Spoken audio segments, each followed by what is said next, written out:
Good afternoon, everyone. We are going to begin our call to order, and it is August the 9th, 2022, our School Board of St. Lucie County Special Work Section meeting at 3:30 beginning. Would you please stand with me for the pledge? I pledge allegiance to the flag of the United States of America and to the republic for which it stands, one nation, under God, indivisible, with liberty and justice for all. Let's try to remain standing and do the treasure hunter's pledge. As an adult treasure hunter, I am committed to search for all the talent, skills, and intelligence that exist in all children and youth. I believe all children are capable of success, no exceptions. Please be seated. Our items for discussion today, we're going to do a strategic planning, and it is in the effort for the growth of our students and our educators, our support staff, and our community members, board members, and the superintendent will discuss ways to make St. Lucie County Schools a world-class educational system, and following will be addressed. The following, we have 4 different goals that will be addressed today, I believe, and we also have our sub-pay proposal and our district pullers. So at this time, I would turn it over to Superintendent Prince.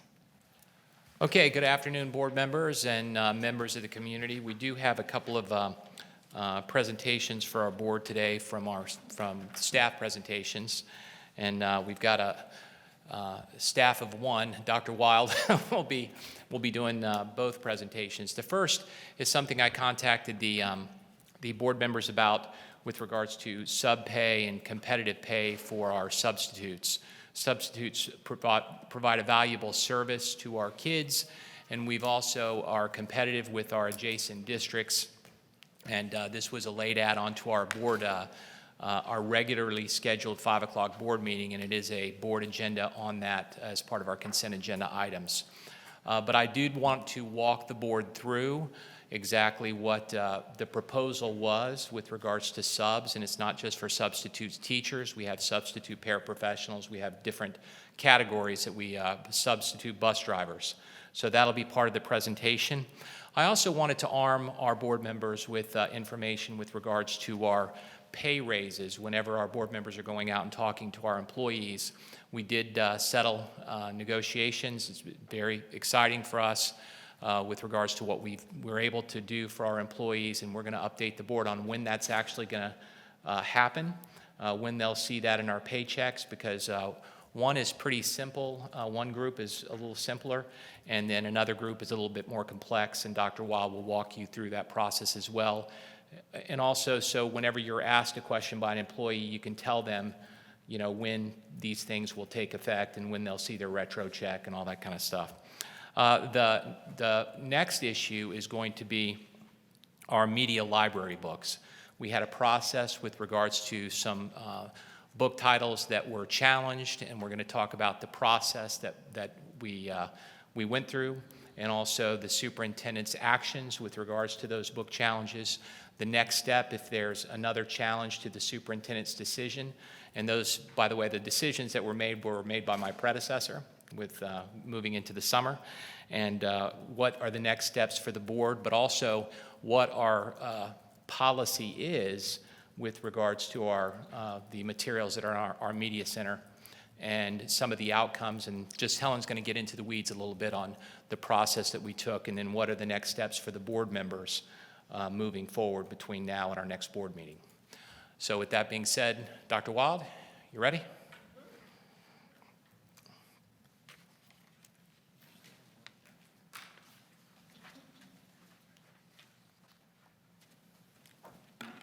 Good evening, Madam Chair, board members, Superintendent Prince. I think that's the first time I've said that.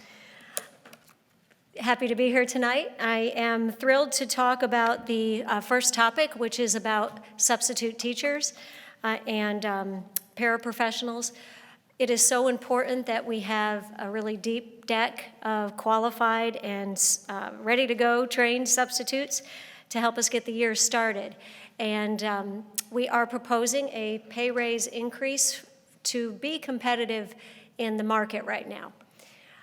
So the rationale for this increase is threefold.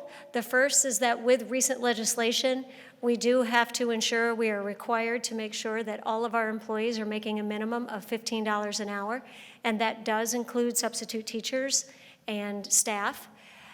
We also are working hard to be able to recruit the best available substitutes out there, and we noticed that a neighboring district did some pay raise increase related to substitutes, so we want to stay competitive. And we all know that a lack of substitutes does impact our children and our staff. So with that said, I'd like to share our proposal. Currently, if you look on the left-hand column, you'll see our current hourly rates of pay for our food service, site maintenance, bus aide, bus driver, and paraprofessional substitutes. And you'll see our proposal. And for the most part, it is reaching that $15 an hour for every group, except a little bit higher for the bus drivers. They are a little bit higher, and it's a challenge to recruit enough substitute bus drivers. And so we want to keep that differentiation. So that is the proposal for non-instructional. And for instructional, there's a little bit more differentiation. There's different rates for different education levels. So the first one you'll see is a substitute teacher that has a high school diploma. Those are used for day-to-day substitutes. Currently at $10.66 an hour. The proposed rate would be for $16.50 an hour, and you can see what that increases their daily rate to, $123.75. Substitutes that do have a college degree, currently they are at $13 an hour. We are proposing $20, and that increases their daily rate to $150. For high needs schools, we are proposing $22 an hour, which is $165 daily. And then we do have a differentiated pay rate when a substitute does a long-term classroom assignment, when there is a long-term vacancy or a long-term leave. And in those cases, our proposal is to go to $23 an hour. There's a little bit more responsibility there for a daily rate of $172.50. Those rates would put us in compliance with legislation and help us to compete with neighboring districts for substitutes. That is the proposal for substitutes. If there's no questions, I'll move on to a recap of the salaries, an update on the salary increases that you previously approved. Any questions for Dr. Wiles? Just one question. We hire, I know special needs and types of things. We have consulting firms that we hire people from that go into schools for a little while. And you know what? I'll meet with you on that. That's not for the board here. I'm sorry. I'll talk to you about it. Okay, yes, sir. But we do that, though. Yes. Okay, I'll talk to you about it. Thank you. Okay. I'm sorry. Continue, please. Okay, thank you. Okay, we wanted to share an update of where we are with the compensation package. And again, we want to thank the board for their commitment to making sure that we provide the highest salaries possible within our budget. And this year, we really did have a great package to offer relative to previous packages and also to other districts. And we were able to get our minimum teacher salary up to the minimum base of $47,500. And then we were able to give adjustments to the teachers, largest adjustments that I can recall. And for teachers that are on the grandfathered schedule or on the pay for performance schedule who are rated as effective, they are going to receive an additional $1,700. And then those teachers who are rated as highly effective, they are going to receive an additional $22.60. And those amounts remain in their salary going forward. Also, in order to deal with the compression that happens when you raise starting salaries, we did recommend and you approved an additional tier within the referendum for this next year going forward. And for those teachers who have completed their 15th year, so 15 or more years experience, they will receive $10,400 from the referendum instead of the previous $7,800, which is an increase of $2,600. And that is to retain our most experienced veteran teachers. In addition to that, we are continuing the $750 HSA contribution in health insurance, and we once again have committed to contribute half of the premium increase to all employees, and the amount is equal to half of the premium increase of Plan 5192. We can't give that amount yet because we haven't completed that work with Florida Blue, but that should be forthcoming pretty soon. But employees do know that the board is picking up that portion of that increase. In addition, the board did agree through the pro-share agreement to provide a one-time bonus to all returning employees in an amount of $462.62, which is a net take-home pay of $300, and everybody will be receiving that this week on August 12th. Also, we had a stipend rate for additional work for teachers that had not been increased in some time, and that has now been increased for $30 for planning or participating, and $33 for teaching or leading.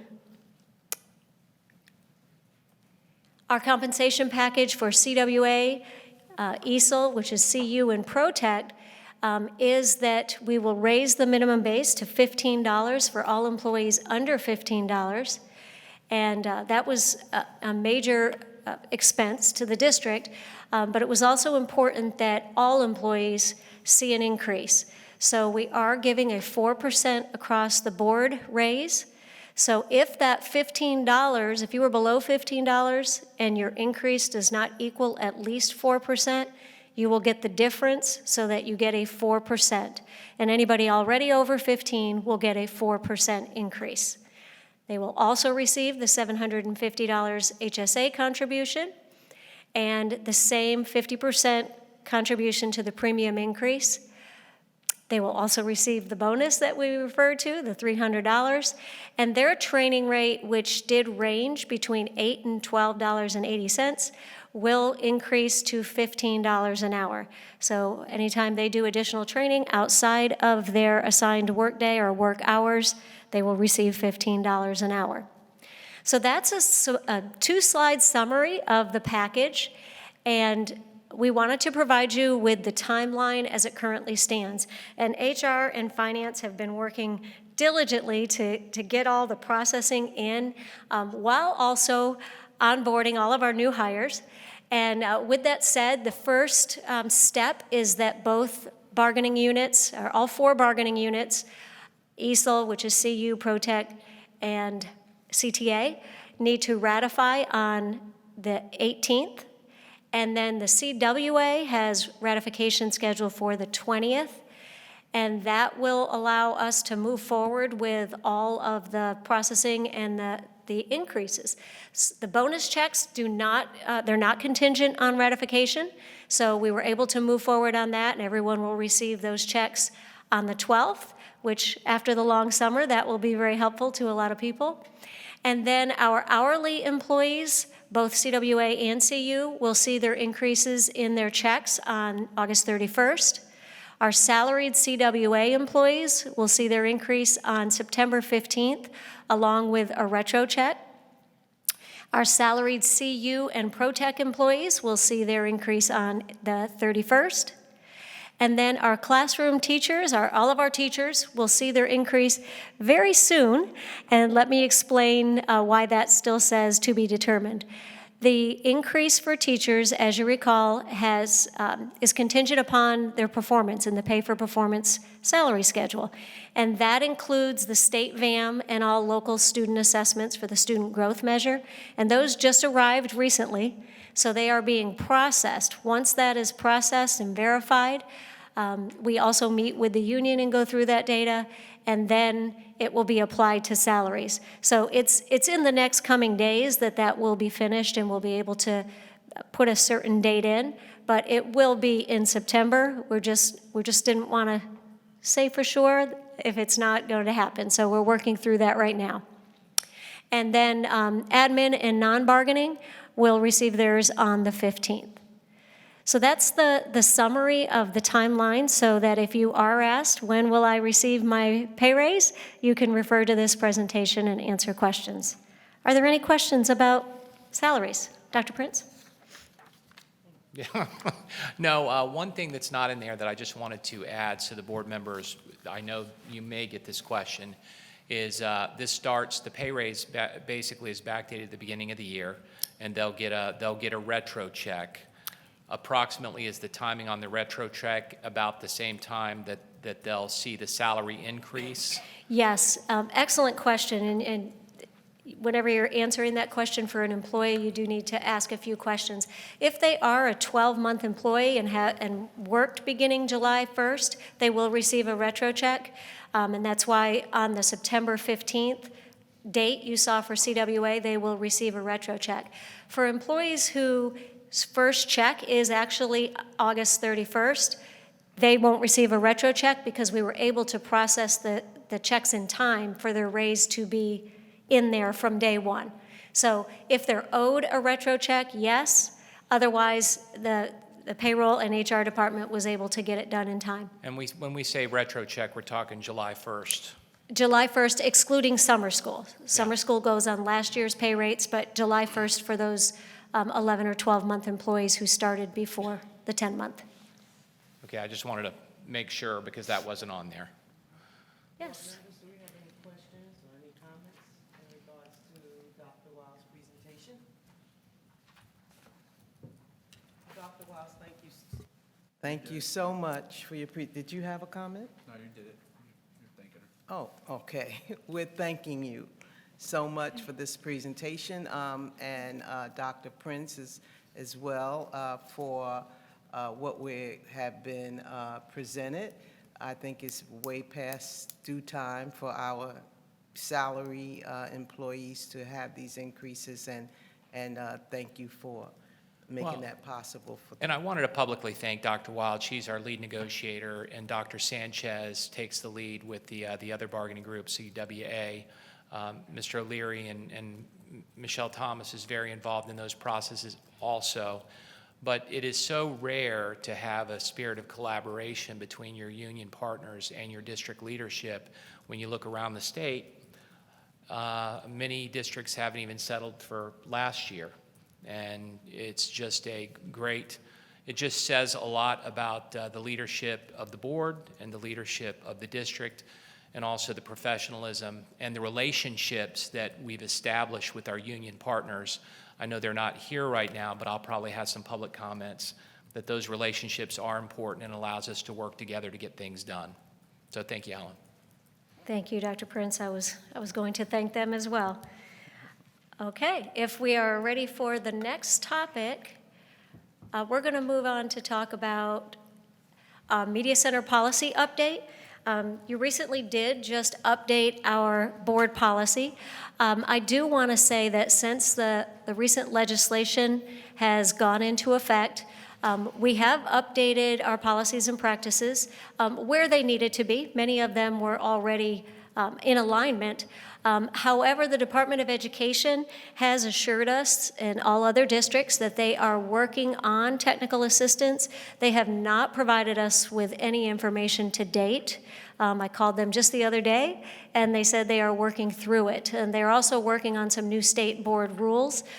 So we could be coming back again with future changes based on that guidance, and we will certainly be adjusting and tweaking any training that those documents impact. So let's move forward with a review of where we are right now. We did just update policy 4.22, and it remains a focus on our media centers and what their primary goal is, which is to implement, enrich, and support the educational program of the school. We want to mention that these are optional materials. They are not required instructional materials. Students make their selections based on their interests. We make selections based on academic standards and academic needs. And we do emphasize to the media specialists to make sure that they provide a very broad collection, a diverse collection of topics to meet the interest needs of their particular student body.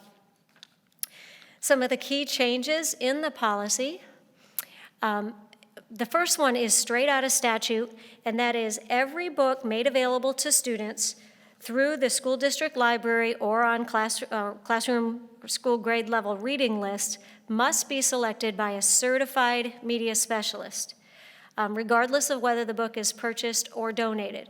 So we have trained our media specialists. They just returned back to work. They have been trained on those changes. Media specialists must follow district policies, state statutes, as well as the American Library Association's guidelines when selecting materials. The new policy outlines their procedures for reviewing books, and ultimately school principals are responsible for ensuring compliance with all of the statutes and the rules as it relates to media center collections.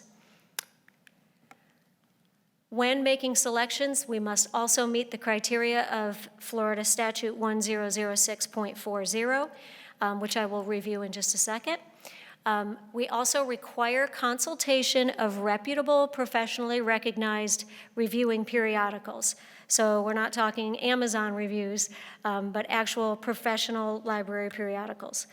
And that the book selections be based on reader interest, as I said previously. We did train our media specialists to be sure that they are using at least 2 academic reviews when they are making selections. Also noted not to utilize self-published books in media centers because they are not subject to academic review. And then with graphic novels, they have to go beyond the professional review. They need to look at the pictures themselves, which are not always part of a professional review. We also indicated to the media specialists that this is not a task that they can delegate to the media clerk. They are the ones legally responsible, certified and trained in the process. There will be training forthcoming from DOE as well that they are statutorily required to have to us by January of 2023, and then all of our media specialists will participate in that training.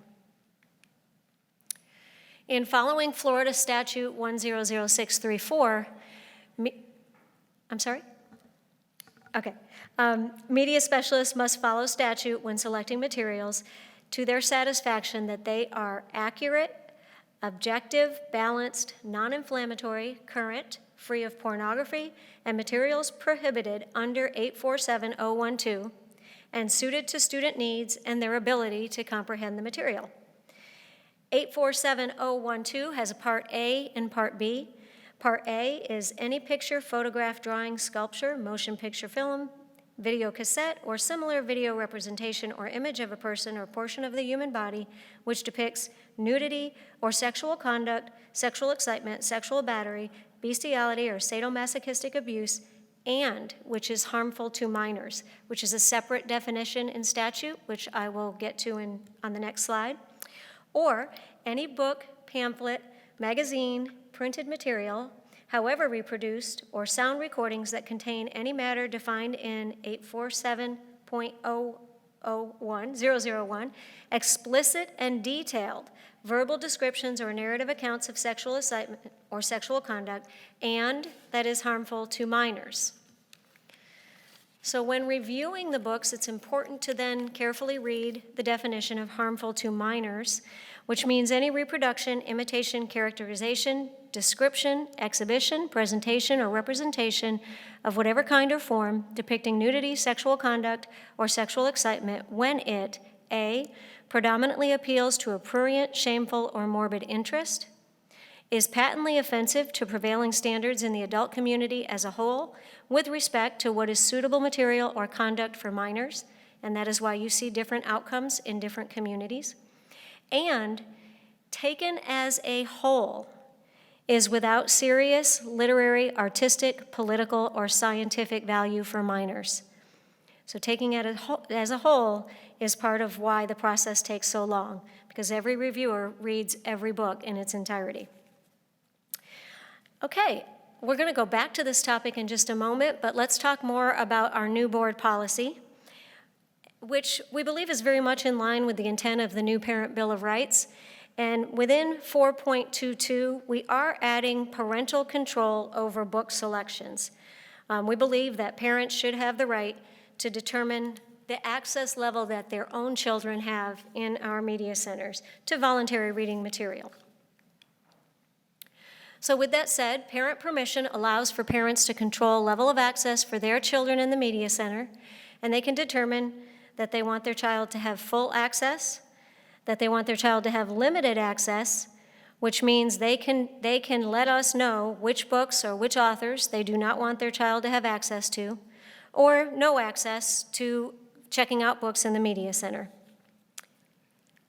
So we are putting that process in place to start this school year.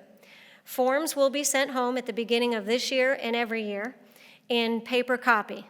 Those forms will have the directions on how to submit if you want restricted access for your child, and you can do it 2 ways. The form will be available in Skyward Family Access. When you log on, it will pop up for you as a form that you have, a custom form that you have available to fill out for your child. The Media Center book collection titles will be published on every individual school's website, and that is actually part of the new legislation as well, in a searchable format. Ours is called Destiny.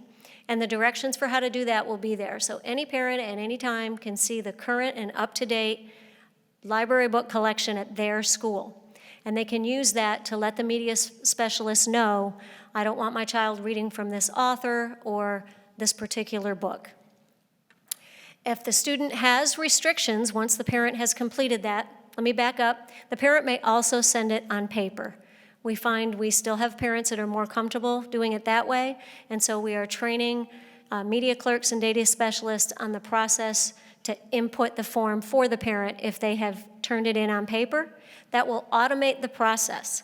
That way the media specialist can very seamlessly see in Destiny that the child has restrictions, and they can go to the form in Skyward and see which books the child is not permitted to check out. And media specialists very quickly get to know their students, and so they will know that, but it'll pop up every time the child tries to check out a book. Also, we are configuring the system so that parents may update the form at any time. If they change their mind, they want to add more restrictions or take restrictions off, they can do that at any time. And media specialists, I just spoke to them recently, they do invite parent engagement, they welcome it, and they want to talk to their parents. I just put in here a sample of what will go home, letting parents know that this process has started. This is not the full form, but it was on the board agenda last week. Then on the next slide is just a sample showing you that the Destiny directions will be there, and each media specialist will be doing this at their own site.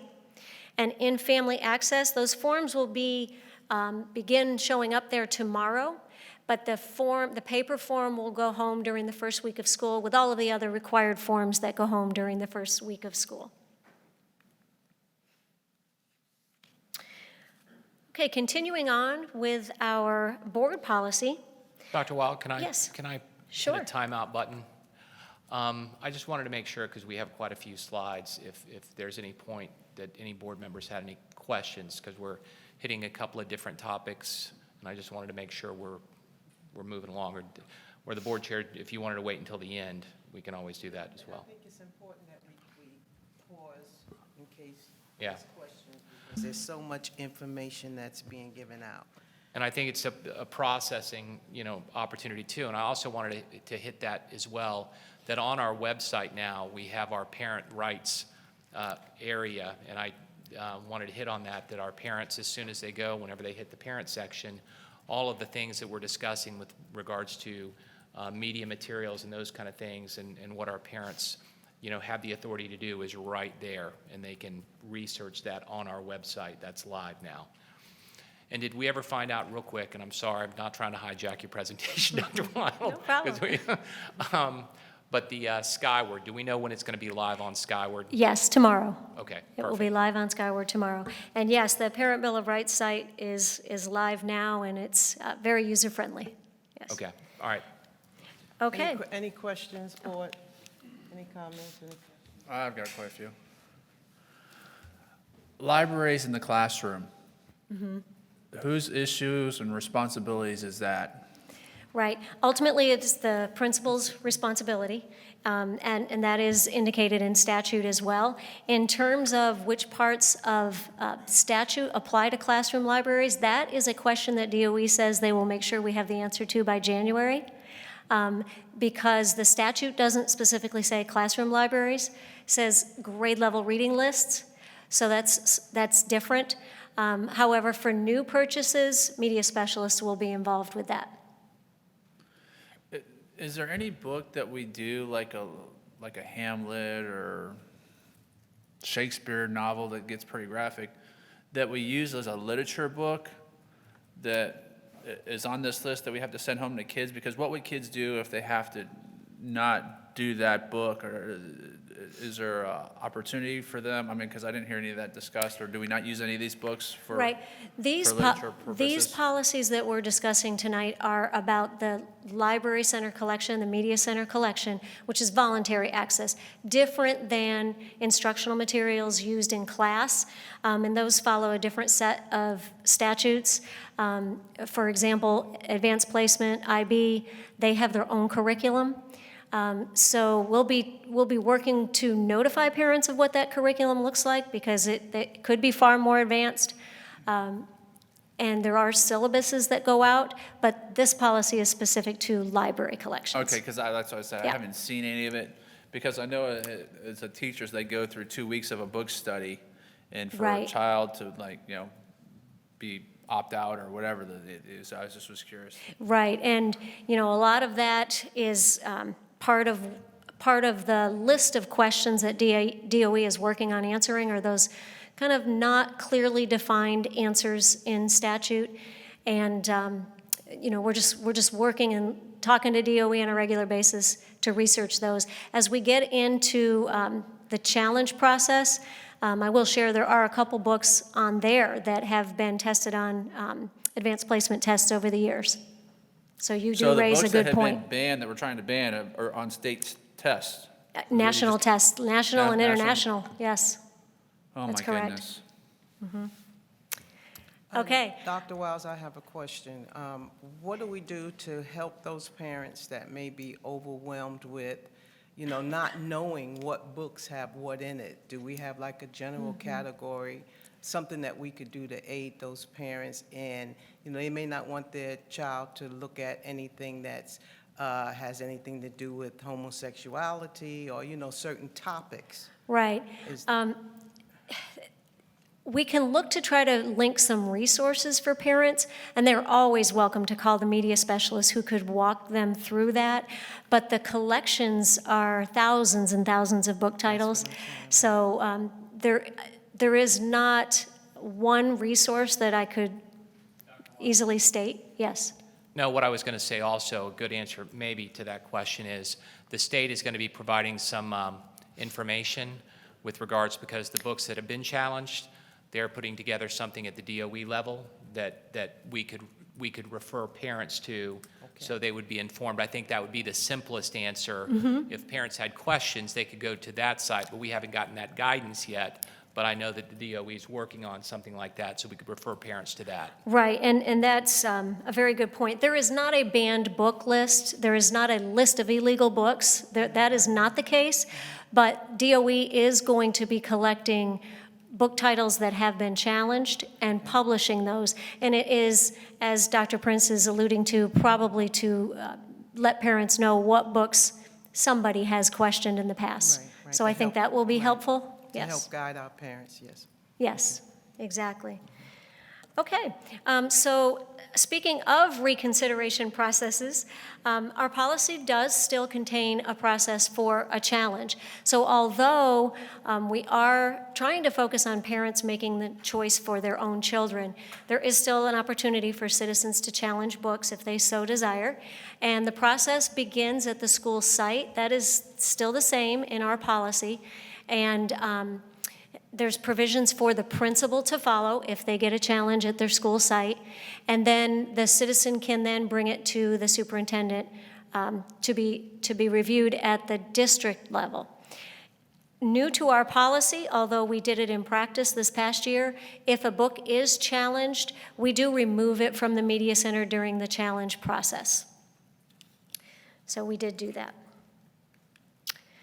As I stated earlier, challenge materials shall be read in its entirety and reevaluated by the Reconsideration Committee if a book is challenged.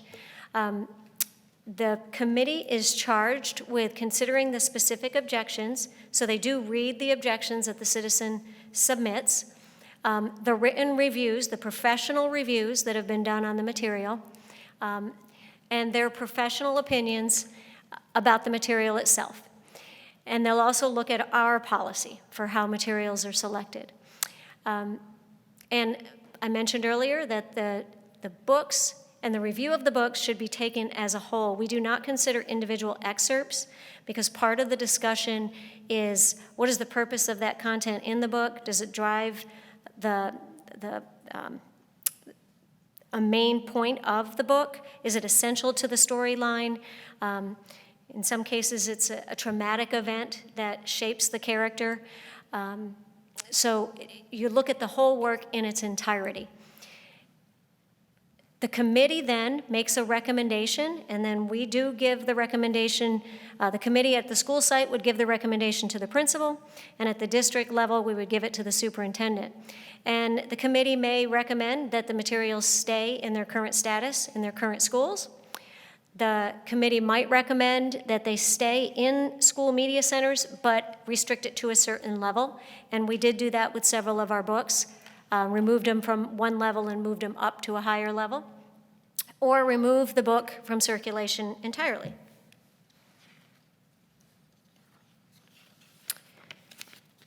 And I already mentioned that the process is the same whether it's at the school or the district in terms of there is a next level. Sorry, I clicked the wrong way.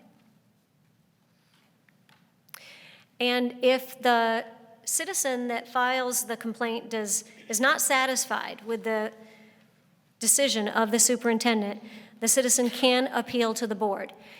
This past year, we did have one citizen submit requests for reconsideration. As a result of that, 34 individuals participated in reconsideration committees. And the committees there were several committees because every book is read in its entirety. The committees were made up of principals, content experts and teachers, media specialists, district advisory council members, union representatives, and citizens. And I really do want to thank all of those individuals for their work this year because that did take a major time commitment.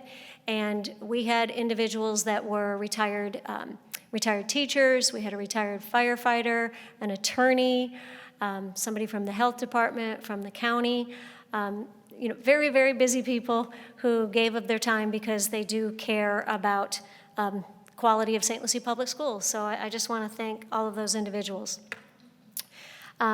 Those recommendations and the rationale, the reasons for their recommendations were presented to the superintendent.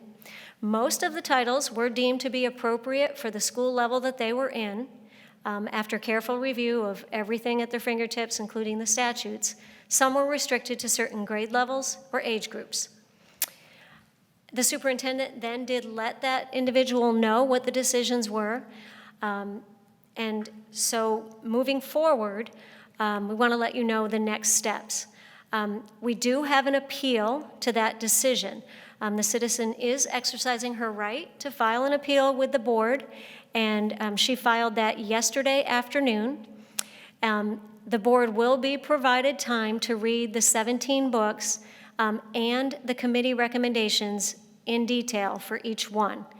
I do have the books for you upstairs, and I think we have one for each of you to get started, but we do have all of them upstairs in your offices, except a little bit of a disclaimer.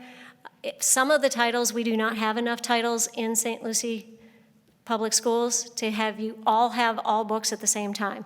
In some of these books, we don't actually have 5 titles. We might only have 2 copies of the book. So there's some where you'll have to read it and pass it to somebody else, just so you're aware. The appeal had 2 books on it. One, the family book. We never did get a form on that. So that one, we're not asking you to read at this point. And then the other title, 19 Minutes, that was included in the appeal, but we did remove that book. The recommendation to the superintendent was to remove it. He took that recommendation, so I don't think that the intent is to appeal it. I will double check. And that book was not deemed to violate statute. It was deemed to just not be a good book for any troubled student to read on their own. We felt that it would be better accompanied by a counselor or an adult working with a child, and we just felt that the content wasn't appropriate for a media center and voluntary access. So this is a comprehensive look at the book titles that were challenged, and the recommendation and the action that will be taken on the books. None of the books have been put back into our media centers yet, but you'll see the first 4 books listed here. I just wanted to explain or give you a visual of what the outcomes were.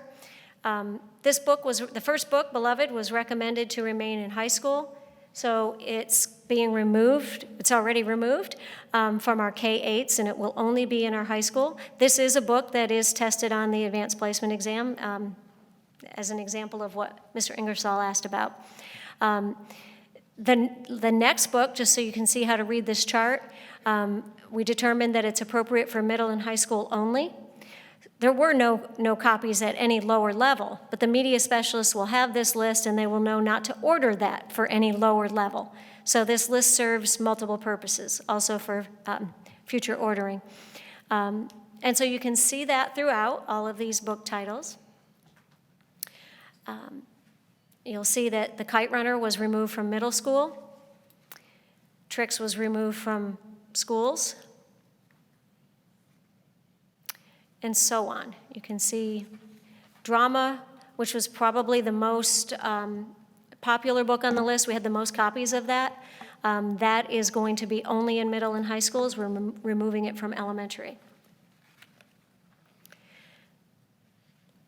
And the same theme throughout.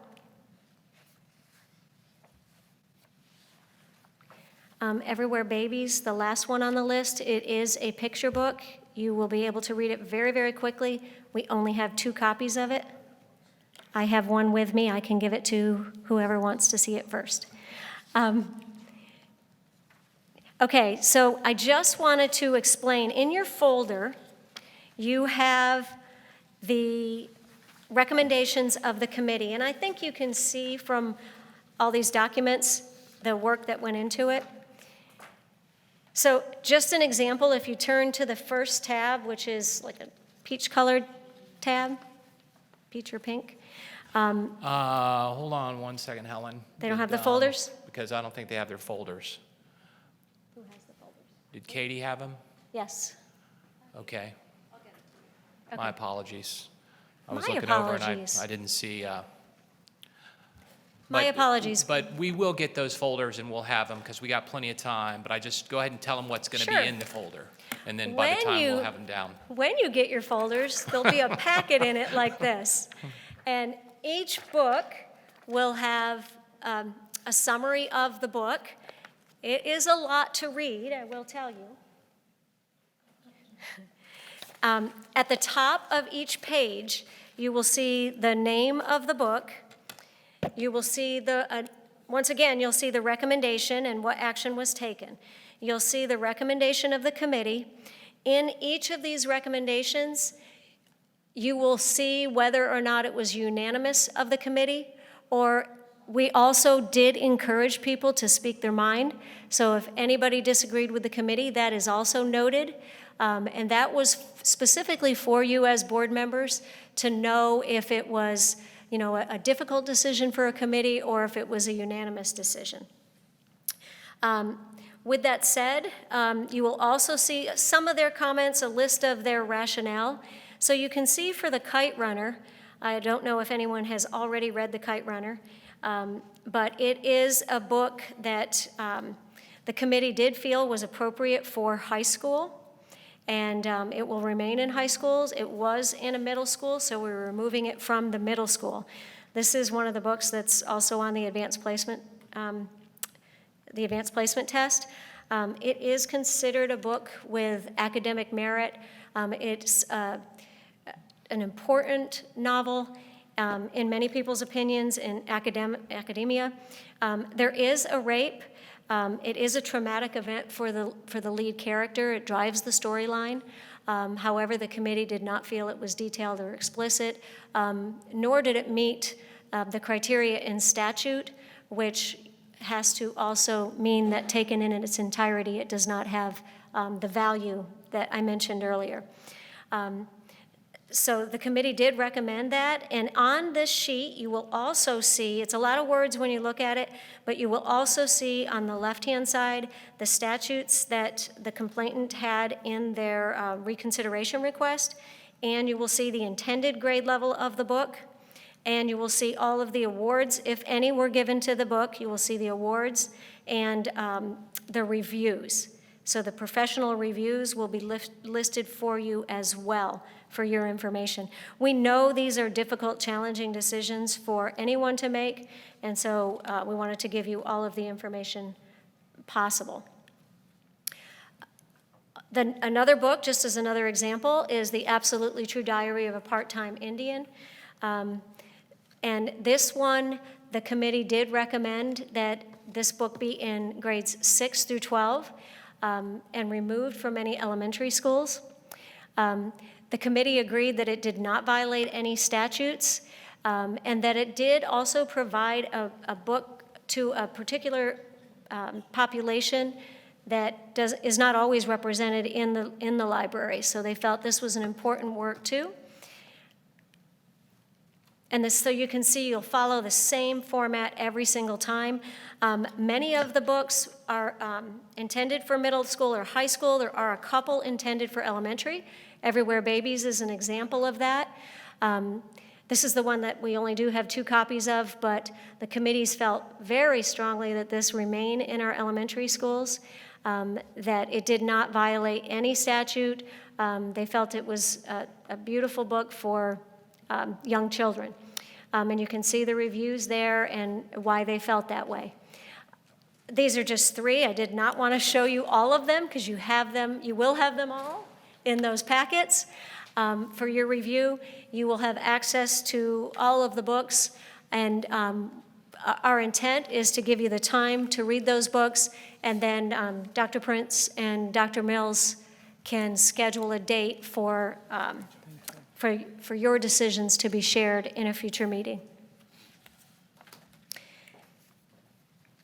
And I believe that is the last slide, except to share that we have added a district-level media specialist to help support our media specialists this year with all of this legislation, to make sure that their inventories are updated, Destiny stays updated for parents to be able to access as well. And so she is already off and running. She's already provided her first training, and she will be going out to schools doing job-embedded training as well. Any questions? May I add one thing? So I just want to summarize this in a nutshell, okay? The board has the information in those folders, and that's copies basically of the findings of the committee for each individual book. The board members will be provided the books, and then I'll have to work with the chair because ultimately, these are the recommendations of the superintendent, and these will be potential voting items to the board. Will have to make a determination on each title whether we're going to return these to the shelves. Because for now, we are going to, until the board has made that decision, we're going to start the year where these are off the shelves until we make a decision as to when we're going to bring it before the board. But of course, I was on a few of these committees, so it's a time-consuming process with regards to reading the books. So we want to make sure the board has adequate time as well. On every committee, it was either Dr. Prince or myself. We were represented on every one of the, I think, 10 committees. And we read the books. I was going to say, so Dr. We read, yes, he I did the just picture the books. picture books. And I did the focused on novels. picture books. All right, board members, any further questions on this or comments? Not, I do have comments. I'll be brief and be patient with me. As people my age often do, and I'm not lecturing, everyone already knows this. I'm just here to remind you. You go out to different motivational speakers through your life, you hear all different topics, motivational speakers. Life is about purpose, all these different things, family, whatever. And I always advocated life is about interpretation. And then I got an interpretation that Jack, you shouldn't say that. Can't be about everything. And I said, what about life is about, decisions? And just let everyone know that no matter what we do here, these books are going to be under constant evaluation and reconsideration constantly. And it's going to be based on people's interpretations. And they'll do the best they can, and we'll get the best people to do that. But everyone is going to have different opinions. And again, I'm not giving you an opinion on any of these books, because I'm not going to read a whole bunch of them. I'm not an English major, right? My basic, I'm not, Troy. Troy is an English major. He can. My limited education was in engineering, which is totally different. Oil and water don't mix. I know that. That doesn't have to be interpreted. But these are interpretations. So Troy, when you read these books, right, remember there's a lot of things that I think that may be appropriate that I know that Mrs. Hawley will not think are appropriate. And that's why there's 5 of us and why there's a lot of people that are going to read these books. So not everyone's going to be happy with what we determine or what we come out with, or whether they should stay in grammar school or high school. Just know we're doing the best we can. And again, I'm not lecturing. I'm just reminding everybody. We all know, except for Troy, you had 100% of the people voted for you, right? So not 100% of the people can vote for you. They just can't. So not 100% are going to be happy with this. And again, you've heard this before, and you're hearing it again now. Not everyone's going to be happy. Some are.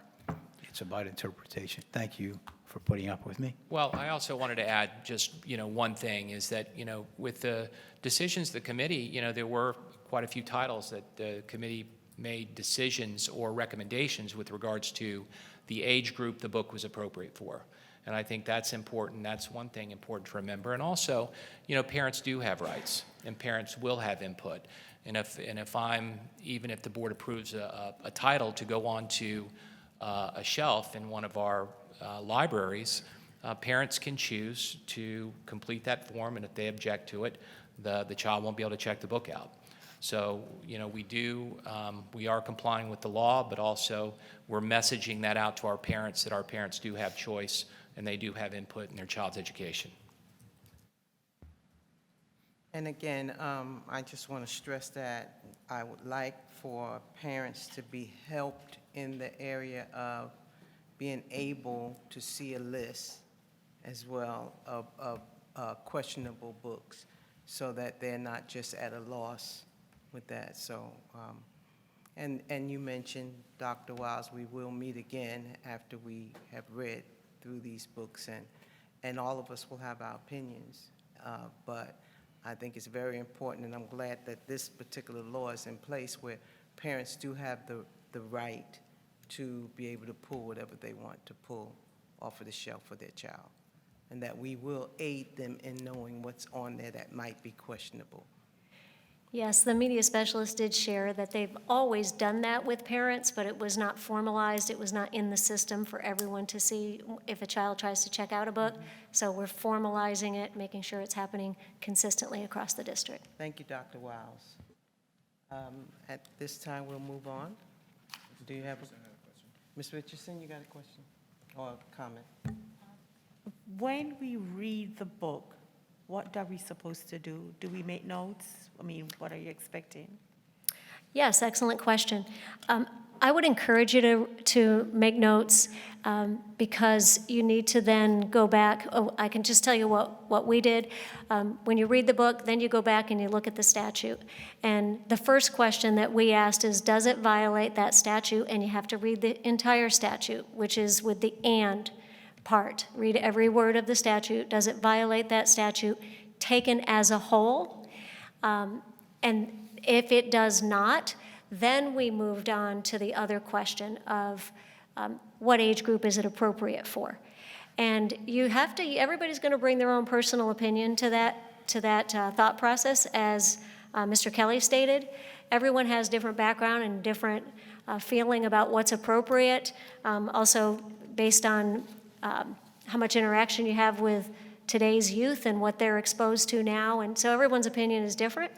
So you just make notes about that, because just like the book committees, they all came together with their individual opinions to come to one conclusion, just like you would need to do in your recommendations. So it's going to be a consensus as to whether the book is on the shelf, off the shelf for 8th grade, 12th grade, whatever it's, is that how it works? I would suggest that Mrs. Shattuck would probably be the one to answer that, but I believe it would be like any other board action. Okay, thank you.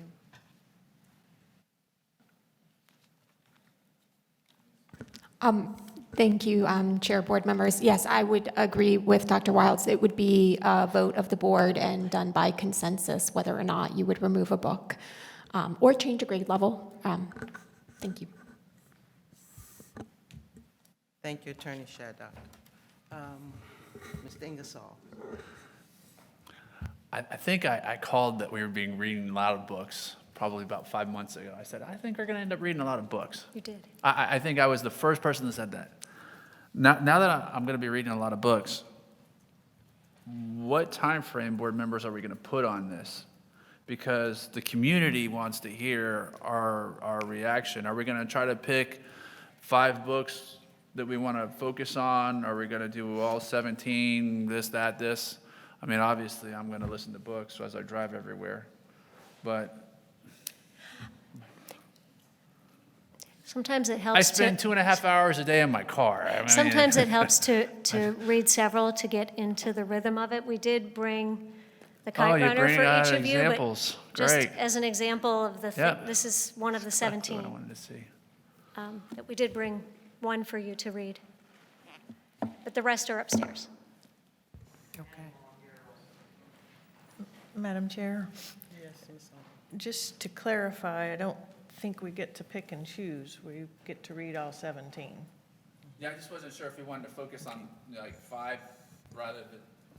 I wasn't sure if we wanted to focus on like all 17, or do we want to read the first, let's pick a section of 5 and discuss those 5, and then the next 5, or do we just want to read all 17 and then come back and I won't remember what I read? I like Well, the, you could- I like the idea of breaking it into smaller, and rather than all 17. So I like that idea. I think that should be, and I also like the idea that there should be some sort of time limit, but we've got some thick books to read, so the time has to be something reasonable. But let's kind of look at that. I cannot suggest a time limit right now. I don't know if any other board member has any suggestions, or if we need to think about it and then come back with those answers. Okay. Oh, is that our first 5? Yeah, that's what I mean. Okay. Yes, but Chris Harrison will have all of them Just pick the one for the you. top, Joy. And to be fair, if that's the direction of the board, with kind of a pacing, 5 or 6 every month, we do have the foresight of kind of going through this process, so we know books that are pretty quick reads, and then some of the denser books. And as someone who's been through this process, I would certainly suggest, getting a couple of quick wins before you jump into the thicker ones, because it was an arduous process, very interesting also, just reading it for myself and reading some of these books from beginning to end, and in some cases, Mr. Ingersoll Now listening. that's the one to I'm those talking books is- about. Yes, this is what I call the quick win. Yes, the quick win. But I'd be happy, Dr. Mills, if I can communicate with you and then talk to individual board members on some of the direction that we want to go, so that we kind of pace ourselves, if that's what I'm hearing from the board. Yes, okay. Yes, sir. Madam Chair, does it make sense, I mean, I haven't been able to look through it, but to take them in the 3 groups that have been color-coded, like we all read the ones behind this orange tab first, and then is it? They're organized in the batches, the way we did them in committee. The first Right. group, because they came in phases, and we reviewed them in phases. You could do it that way. Yeah, just to give some structure, so that we're not all over the place. Well, that's what I'm saying. Yeah. I think we should just leave it up to the board chair. Ms. Mills, Dr. Mills, you and Dr. Prince come up with a plan for us, and we'll do whatever you suggest. I would agree to that. I hope everyone else, everybody, how do you feel about it? I'm fine with it as long as it's good and timely, so Yeah. that we get moving on it. We're going to start with this one. And if it pleases the board, we can literally, I'll see many of you tomorrow. We can put something together, just a proposal of maybe some timeframes, Dr. Wild, and then I can circulate to that to the board members in the coming days so that we can move on it quickly and we can get that out there so that, we know how long we have to finish the titles between now and the next board meeting next month. Does that sound okay? Yes, but remember too that we have to read the statute that goes with the book, right? Actually, if you read each summary, that includes the statute that was quoted as being violated, and you can read the statute as well, and then the reviews and the rationale of the committee. Yes, and that's really important, Mrs. Richardson. Thank you for raising that. Right, because it's not just reading the book, you have to read everything else. So we have to take that in consideration when we are doing the timeline, please. Well, we just got these books and these pamphlets in our hands, so we need to look at, we have some things to look at now. Yes, ma'am. We have a book here that you've given us. We can start reading that, okay? And we'll work through the process as we get. Dr. Weil, I'm sorry. Go ahead.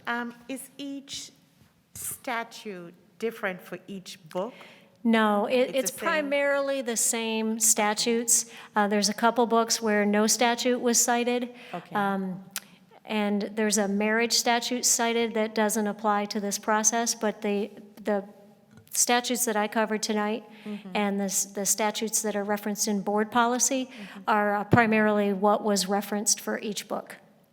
I have one more question. So Mr. Ingersoll said he would listen to it as he's driving. Are these on audio? Are they what? I'm sorry. Audio books? Some of them are on audio. We don't have audiobooks in our system. If you have your own, then you would have access. And I will just tell you, there's a couple of them that also have illustrations, so you would want to at least pick up, like an Absolutely True Diary. You would want to pick up the book itself to look through the illustrations. And there's another one that's a graphic novel. And that's a great point, Dr. Wild, because there were some books, Mrs. Richardson, when I picked it up, I literally looked through to make sure that if I could order it via audio. In many instances, I did, Yeah. especially for some of the thicker books, but there were graphic novels that, I couldn't do that with. Yeah. So, good question. I was intently listening, and I know that we have media specialists, a certified media specialist here at the district office, and we have media specialists certified at the schools. How do we make sure this stuff doesn't come back into the schools and is age appropriate? Because this seems like a process that we need to streamline, that we're not all involved in. Yes, so they have that list. They know what the current recommendations are, and they also know that we aren't putting the books back in. No, I'm talking like new books. Right. Oh, okay. So they have this list, so they know not to order any copies of these books until a final decision is made. For future books, they're just held to the board policy to make those decisions. The legislature and the Department of Education has said that with their training, they are the individuals to make those decisions, following the process that's in board policy. Then they are going to get, even though they are certified in media, they are going to get the additional course that DOE is currently developing. We have not seen the content yet. And then the principal has to review the purchases as well, because they're responsible. I have a question, Dr. Wild. So every book going forward that's coming into the district, the media specialist has to read them? They have to select them using the process in board policy. So that means they have to look at least 2 professional reviews for them, and everything else that's outlined, are they age appropriate? That does not necessarily mean they would read every single word in the book, or we would not have enough books because it's only one person, but they do have that policy to follow. So previous to this, those policies were not in place? Like age appropriateness and the... Yes, they were. They were in the media specialist handbook. We have now formalized it and put it into board policy. The statute that we discussed earlier was not in that manual yet, so that consideration is new. But age appropriateness has always been. Now, as Mr. Kelly stated, people have different opinions on what's age appropriate. That's why it's important to look at the reviews, the professional reviews, because that also indicates the age appropriateness, as determined by professional reviewers. Dr. Wiles, thank you so much. We're going to go with what all that has been discussed, and we're going to move on now. Thank you. Thank you so much.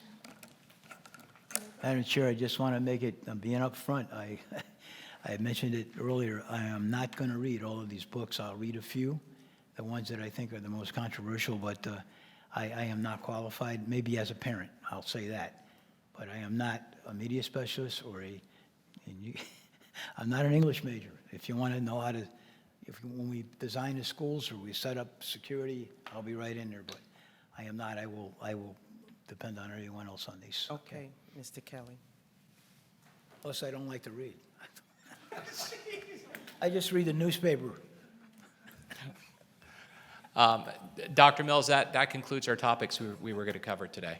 Just wanted to make sure we had plenty of time.